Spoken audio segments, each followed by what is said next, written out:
Hello, I am Michael George, and I'm going to talk about macOS host monitoring and how you can do incident response using lightweight open source tools. And after that, Jason is going to talk how you can use the data from those tools to proactively find malware in your environment.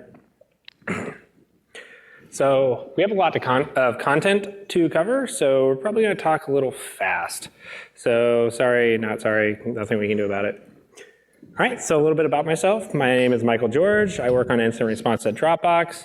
I dabble in like macOS stuff. I don't really have a super active Twitter, but I really like these touch coma things from Ghost in the Shell. So you can always find me on the internet by looking for those. Thanks, Mike. I'm Jason Craig. I work at Dropbox also. We work together. You can find me on Twitter. I don't tweet very much anymore. I'm kind of busy. It's unfortunate. I like unicorns, and I'm in it for the T-files. So why are we here? It's a great question. What problem are we going to describe to you, and why should you care about what we're saying? We hope to cover that. We're open to your feedback if you feel otherwise. How are we going to find the things that we're going to find? We're going to talk about some macOS tools that we use to generate telemetry on our own. Some tools specifically that Mike built and has talked about a little bit in the past. We're going to talk about some ways you can take the data from these tools with some analytical techniques to find supply chain attacks and other attacks that you may not have observed before. It's fancy, but not so fancy analytics. You'll see. I'm going to resist the urge to troll you all with this screen because it's huge. And for those of you that know me personally, I might fail at resisting that. We'll see. So squad goals. What are our goals with this talk? What are our goals in general with security at Dropbox, specifically with respect to macOS? First and foremost, we like telemetry. We want to generate and log as much data as we can about all the things. Secondly, we want to generate our own specific threat intelligence. I think that you probably would like to generate your own specific threat intelligence to your environment. It's better than what anyone else can tell you. In addition to that, we want to decrease time to detect new malware from weeks to a day or less, depending on how performant your analytics systems are. Obviously, we don't want to have all our secrets stolen, and we want to erase Patrick Wardle. For those of you who follow the Mac community, Patrick Wardle is a pretty prolific blogger. He talks about a lot of stuff. He makes tools. I don't know if he's here, but if he is, greets. We want to beat him to a blog post. So again, why are we here? Incidents happen, supply chain attacks happen. Don't wait for a blog post to show up in your Twitter feed to do something about it, to figure out your source code was stolen, your user data left, your money's gone. So Handbrake, this is a screenshot from the Handbrake website when they announced their supply chain compromise. For those of you who don't know what Handbrake is, it's a popular video transcoding software from macOS. It was backdoored last year in May. And it served malicious binaries in addition to the legit Handbrake software to a bunch of people. So we're going to talk about that specific Handbrake compromise in the context of our macOS tooling and the Proton rat that specifically came down with the Handbrake malware. So a note about supply chain attacks. They're really popular right now. You're going to see a lot more of them. They're great in a number of ways for an attacker because they're much less likely to be detected versus, say, a spear phishing email. All of us have spear phishing email detection, either from our email provider. We have our own analytics on top of that. We may have a third-party source on top of that still. And this will completely succeed because it won't be delivered via spear phishing. It's also a great target for mass compromise. You just see who downloads your stuff. You wait for them to phone in, see who they are by their machine info, by their ASN that they're calling you to. You select your targets. It's great. So again, guaranteed you're going to see a lot more of them. So fun facts. These are not fun facts, but we'll call them fun facts. So the Handbrake server, one of the two Handbrake download servers was compromised on May 2nd. The project announced the compromise on Saturday, May 6th, which is a terrible day to announce anything because everybody's at home, but also the first earliest notification that they gave, it's probably better that they gave it then than Monday. So if you paid attention to either the popular security media or Twitter, you would have found out about this on Monday, May 8th in the morning. Also, during the time of the incident, there was zero coverage in VT for this implant. So Proton, the Proton package in Handbrake was not signaling via anyone's security software. So VT had no detections for this. I shouldn't say that. The AVs in VT had no detections for this at the time. So the IOCs for this, the indicators of compromise, went mainstream on Monday, May 8th, as I described. Patrick Wardle blogged about it Saturday morning. He has a pretty cool blog post, so I recommend you read it. A bunch of really bad stuff happened consequent to this. So more fun facts. How many of you have heard of CCleaner? I can actually see, this is great. So a lot of people. So I did not know what CCleaner was. So CCleaner is a Windows utility that is intended to speed up and clean up your PC, and the quotes are very intentional.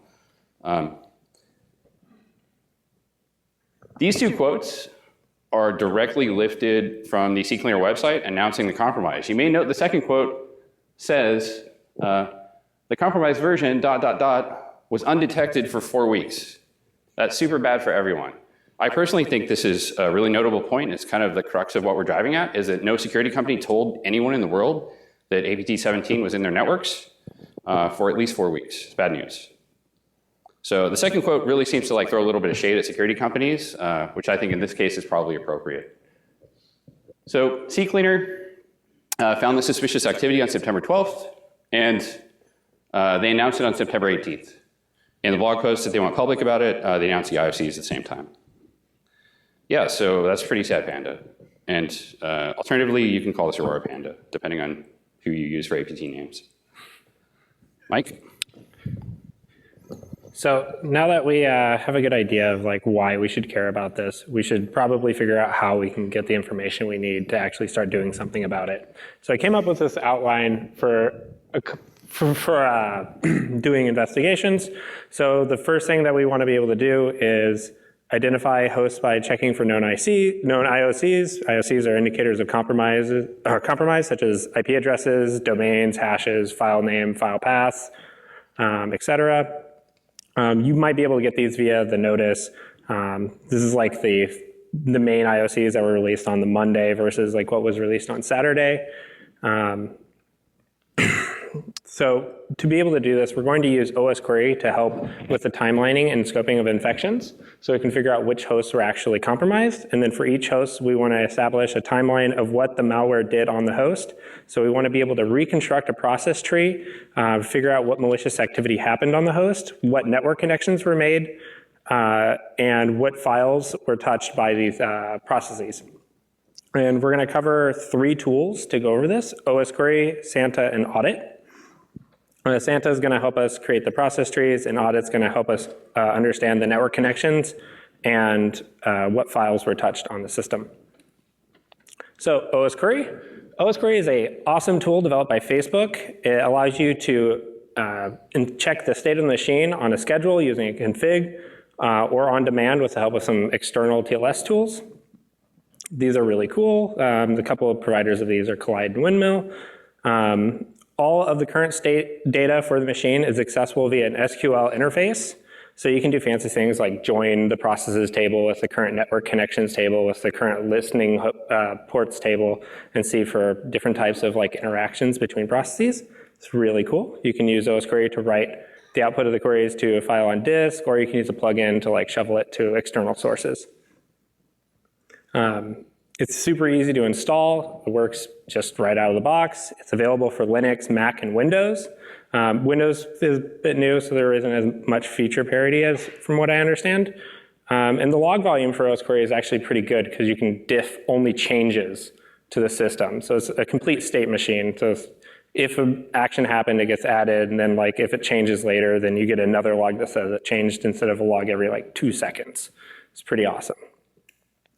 So this is an example of me running a query on my system looking for the IOC for Handbrake. You can actually read it. Yeah. It's awesome. So it's just an SQL interface. So I just selected from file where path is the IOC. You get a bunch of information about what was actually, what the permission set was, when it was added, a bunch of information like that. These queries are available in query packs provided by OS Query, and the community is really great about adding new stuff as soon as it comes out. So we really thank people for doing that. So if you were able to run this query across every machine in your fleet, you should be able to figure out which ones actually had the malicious application installed. But OS query is only a state machine, so it only gives us a time at like an interval, so every time it checks in. We need something a little bit more aggressive or event-driven in order to get like process trees and in order to not miss things. So for that, we rely on Santa. So Santa provides us with execution events from the host, hashes from the executed binary, some information about certificates. It was primarily made as a whitelist, blacklist engine for like Google to block processes or execution of processes on their hosts. So you could like block a completely known malware, or you could block any unknown application from running on your system. They recently released a tool called Upvote to help identify what you should and should not blacklist or whitelist. So that's pretty like double thumbs up for Google. But mainly what we're focused on here is execution monitoring and the logging of those executions. So this is the first image on the top is Handbrake installing a malicious plist onto my system. It just moves it over to the launch agents file and then loads it in a second command. So that's like one of the types of activities that you can just catch by looking at process execution events. And the second one is it actually exfilling all of my data off my machine. It's super fun. I mean, don't you like losing all of your SSH keys, your passwords from your Chrome browser? It did a bunch of stuff. Password vault. Yeah, steals your 1Password vault, steals your SSH keys, browser history, form data, a list like your serial number for whatever reason. I don't know why they use it. Probably so they could have it as part of their C2. But it also tried to steal your password for your system, so your like local account password, and it uploads it to handbrake.biz, which you can see as part of this curl command. It's pretty fancy. Also, no one should ever do a curl-f. That's like, why would anyone do that? Anyway, so this is another execution event, which is it it's moving or making a zip out of my 1Password vault right before it stages it for exfil. We can see a bunch of events like this from the Handbrake malware for pretty much everything. So like Chrome data and like Opera data and Firefox data, like puts them all in like one place, it zips. So actually monitoring this type of information is very useful. Oh yeah, I forgot, it steals your OS keychain. That's also fun, especially if you store your SSH key password in there. Next page. So one last really cool thing about Santa. So it hashes the binary that's executed. And if you're able to look in VirusTotal or other sources of truth for these hashes, you can get information like this. This VirusTotal result is about a month afterwards, and it's still only half of the AV vendors in VirusTotal detecting the actual malicious binary from Handbrake. I'm sorry, Mike. Can you repeat that? I didn't hear you. Only half of your antivirus could actually catch it. How long after? A month. That's important. Yeah, it's not great. But you can also use this information to help you determine how good your antivirus is. So you could just like look and see whether or not your antivirus detected malware by using VirusTotal. Anyway, it's cool stuff. But it also includes quarantine URL. So when files are downloaded from the internet to the host, you can actually track where they were downloaded from. And this provides us some information so we can see where it was downloaded from. Specifically, this one was downloaded to a VM, so you can kind of see the local IP. But in general, you would actually see the domain name and the full path to where it was downloaded from. This will help you find attack vectors and be able to identify things that are downloaded from the first time from a domain. So after that, so Santa doesn't actually give you network connections or file like modifications. So we need to have yet another tool to actually get that information as well. So what Apple has provided us is the Audit subsystem, or OpenBSM, or Darwin BSM, or BSM, which allows us to monitor syscalls made on the operating system. So we can be able to monitor like process execution, but we also are more importantly able to monitor network and file activity, so interactions with the file system. So it's basically a giant it's difficult to set up. It's not as easy as it makes it look when you start reading the logs, but once you have it set up, it's very useful. What we use it for is we use it for like file monitoring and for network connections specifically. So for this is actually it writing one of the, this is my 1Password vault being written to disk before staging. So you can actually see staging and different types of file interactions from the malware using Audit. And the bottom run is a network event. So if you might notice here, so what would actually be there under var run MDNS responder would be the IP address that it connected to. But if it does a domain-like resolution, like on the host, it shows up in a different log. But this is very important for you to be able to monitor the network events from processes. So if you ran into a log where you got MDNS responder logs, you could look up the actual domain and the IP it resolved to at the exact time it did the resolution using MDNS responder logs. So for those of you that have like older systems, you actually can collect these logs in the system log file. But once you upgrade past High Sierra, you kind of lose all of them and you have to write your own system in order to get this data back. So I provided a short like execution log for command line so that you can go do this yourself and collect all the same logs that you would have been able to collect before they got rid of it in High Sierra. These logs are super great to have. So bringing it all together, so once you have the ability to make process trees, file interactions, network activity, you're able to get really detailed context for execution events on the system. So this is an example of a malicious Word doc being executed on a macOS system. You can see that it's curling down from some file hosting site, definitely not Dropbox. Downloads to this Google Drive.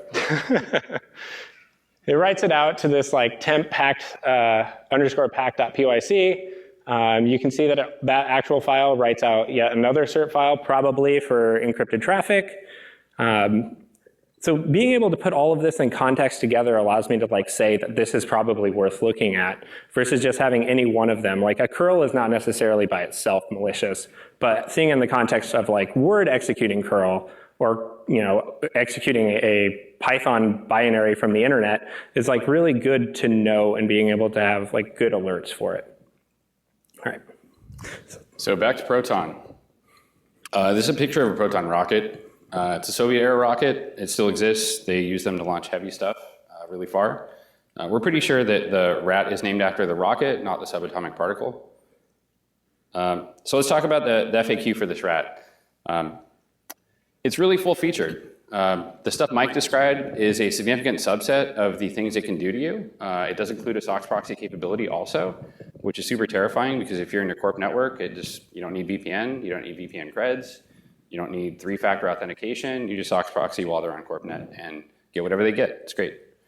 It's also written in Objective-C, which is pretty unusual for most rats today for macOS. It's very professionally developed and maintained. Their response is good. They have a la carte pricing sheet that you could choose from, all the way up to buying the source code directly and rolling your own C2. It was first advertised on a Russian language forum by this actor named Vexler on January 22nd of last year. It keeps getting updated and revised. Vexler is somebody to pay attention to if you play that game. There's even a great YouTube video. It's not the greatest production quality, but it's worth noting there's a YouTube video for the rat. There's a website also that's, I think, gone through several iterations now. It used to be behind Cloudflare, it's not anymore. If you want to email the author, that's his email. Hit him up. Tell him you want to buy stuff. So there's a Proton Easter egg, which I don't think anybody's ever blogged about. We saw the activity and we thought we've reversed it a few times now, so we thought we'd throw it out. It runs the shell command, which is pretty cute. All it does is remove logs. We're not sure why he did this echo business, but it runs every single minute to arm the logs, and it throws this string in. And I don't have much nerd cred, so I didn't know what this was, so I had to Google it. I was like, what is this? Yeah, it's this guy. FN2187. So the Proton author is apparently a Star Wars fan. Given who this character is in the Star Wars movie, I'm not really sure what he's trying to say. Maybe there's some deeper meaning, I don't know. But back to the prior slide. This string is really unique in the world. Really, really, really unique. You will likely not find this if you do dynamic analysis of malware. The R rule is not going to help you, but if you run this through sandboxes that you can control, you will not see that very many places in the world ever. So it might be a good thing to key off of if you do that kind of thing. So a few words about telemetry. We use MDNS Responder, which again is built into the OS to do passive DNS analysis or passive DNS logging through the fleet at scale. It's incredibly cheap. You can dedupe on your storage end. It's great. You should all do it. We use OS Query and Santa to log hashes, binary hashes, in addition to a bunch of other things, including signing bits. As Mike was talking about, this was built to be an application whitelisting solution. So Santa itself logs even when you're just doing detective controls and doing auditing. It will log certificate information about the signer for the software that's being run. And if you recall, this is required because Gatekeeper requires macOS software to be signed by a legit Apple ID. So that's another interesting thing that Santa does and not a lot of people talk about. So given that we have these different data sets about hashes, about behaviors, about DNS requests, and about IP connections, let's enrich those things with some context and go hunting. So a few words about logging. Log everything. It's really not that hard. It's foundational in many cases, and it's the premise for the way we do everything. Like you really have to log all the things. So we log a ton of stuff, binary hashes, DNS requests, IP address connections. Those are one of many, many, many things we log. I encourage you all to do that too. Log it all for as long as you can. We try to keep hot storage for 12 to 18 months is ideal. If you can, keep it all in one place. Make a key value store. This is sort of a primitive that we'll talk about in a few minutes. So if you have a key value store of a bunch of things that you want to look at, say for example hashes, you can do a daily rollup. It's like if you speak Hadoop, it's like a daily sumgen. You can roll up what you've seen that day, put it into a key value store. You don't need to keep all the data about which host it was on, et cetera, et cetera, et cetera. You just know like, hey, on this day, this hash executed. On this day, this DNS request was made. And this day, the IP connection was made. So that way you can performantly search retroactively without having to wait 13 years for your query to finish or like never. Building this foundational key value store gives you the ability to query external entities about new stuff. So and that's kind of like the crux of what I'm going to talk about in a couple of minutes, is this external enrichment for data that you already have. So you have DNS requests, you have IP address connections, you have hashes. Enriching these things and acting on them is super powerful. So you can do enrichment a few ways. We're going to talk about DNS and IP mostly in the next few minutes. You can ask a bunch of external entities about DNS data. You can ask a bunch of external entities about IP data. You can even do some like command line whois. Command line whois is super cheap. If you have zero cache and can't spend anything, you can just do that all day, every day. I recommend that you buy a commercial service. They're not that expensive, and they provide a lot of value beyond just what we're describing. You'll see some screenshots. We're not here to recommend vendors, but you'll see some screenshots of stuff you may recognize, depending on if you've seen their tooling before. Out of scope for this talk, we're not talking about enriching binary data at all. All we're talking about is new hashes and new DNS and new IPs. So there's a whole different scenario for binary hash data, which we're not going to cover at all. So acting on enrichment, use basic math. Like this is not actually that hard. So you can say, hey, I want to build a function that weights a bunch of different metadata around DNS names and around IP addresses. You can build a function that weights these different components that will suit your environment. You can make quality assertions based on the output of these functions. In worst case, don't do math. You can start with not doing any math at all. You can start without figuring out what coefficients you need for like privacy protected whois, et cetera. Just don't do math if you really want to start the easy way. And just surface an alert or engage your IR procedure, do further collection, further analytics, whatever your environment does. Every time you see a new hash connecting to a new domain and a new IP address, or even a new hash connecting to a new domain with an already seen IP address. So let's pivot back to the Handbrake incident itself. Handbrake.biz is one of the command and control nodes for the Handbrake incident. There are others, I'm not going to talk about them. Handbrake.biz is the one most people, I think, were impacted by. So we're going to query whois data to enrich this domain name and make some decisions based off of it. Firstly, registrar's name silo. That may or may not be important. It may be important to you. That's up for you to decide. The most important thing for me is that the registrant is privacy protected. And the second most important thing is the creation date. Note the creation date is very close to when the Handbrake incident happened. So if we recall back to the prior slides, it started on May 2nd. Domain was registered on 4/29. Wow, gotta go fast. We'll look back at this IP in a minute. So this IP address is where it resolved up until 510. Since 510, it's been resolving to this 88 address, which is like Telenor. I'm pretty sure that's a sinkhole with a bunch of other stuff on it. This is a screenshot of the whois data for handbrake.biz. Again, it's a commercial tool. I cut their name out. So DNS key takeaways. Is a newly registered domain close to being newly observed by you? That's super meaningful. Is the registrant privacy protected? That could be meaningful. Third, some registrars see a lot more abusive activity. Like for example, if you see Bitcoin DNS as a registrar, you may know that some specific actors prefer that, that registrar for the obvious reasons. Building context on the DNS and the IP history together is also super fruitful. You might find other domains that you want to enrich on given that pivot. So this is the IP that handbrake.biz was pointing to during the incident. The ASN, not particularly noteworthy. You will note that the DNS history for this IP address, going back probably 7, 8 years now, includes a bunch of sketchy domain names. Carter's Gate is what it sounds like. It's a carding site. There's a bunch of other sketchy ones that are varying degrees of carding tangential or carding adjacent. Yeah, you'll see down at the bottom is Carter's Gate. There's a bunch of other sketchy ones. So IP key takeaways. Your ASN is roughly equivalent of a physical locale, so we all know a sketchy neighborhood when we see it.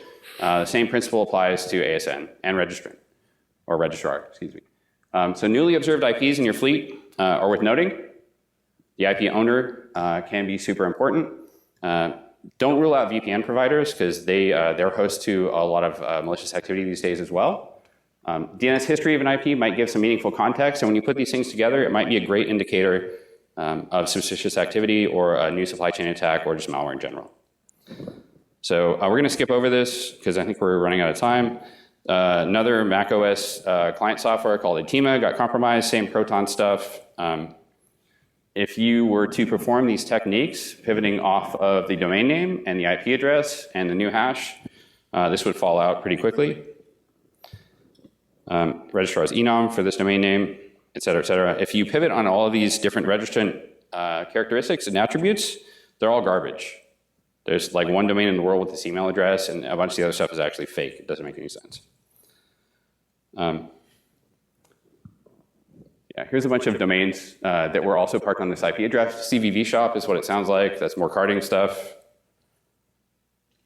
So we'll wrap it up.